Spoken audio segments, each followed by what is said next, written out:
அந்த NTTVல பேசினார், கருத்து சொன்னார் ஸ்டாலின். வாரிசு அரசியல் பேசுறாங்களே, ஏன் நாட்டு மக்கள் தேர்ந்தெடுத்த பிறகுதானே அவள் பதவி பெறான்னு சொன்னார். நாங்கள் அதில் மாற்று கருத்து கிடையாது. மக்கள் தேர்ந்தெடுத்தா உண்மைதான்.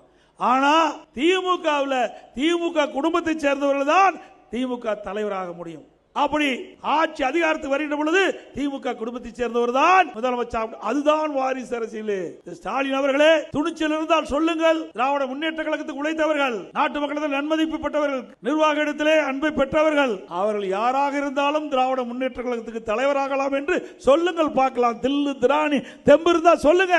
அதே போல ஆட்சி அதிகாரத்துக்கு வருகின்ற பொழுது திமுக உழைத்தவர்கள், மக்களிடத்திலே நன்மதிப்பை பெற்றவர்கள், அவருக்கு அந்த ஆட்சி அதிகாரத்தில் முதலமைச்சர் பதவி கொடுக்கப்படும் என்று துணிச்சல் இருந்தா சொல்லுங்க. இதுதான் வாரிசு அரசியல். அதைத்தான் வேண்டாம் என்று சொல்கிறோம். மக்களும் அதைத்தான் விரும்புகின்றார்கள். தொடர்ந்து இவர்கள் வெற்றி பெற்று வருகின்ற இவர்கள் ஆட்சி அதிகாரத்தில் வந்தால் சர்வதிகாரியாக விடுவார்கள்.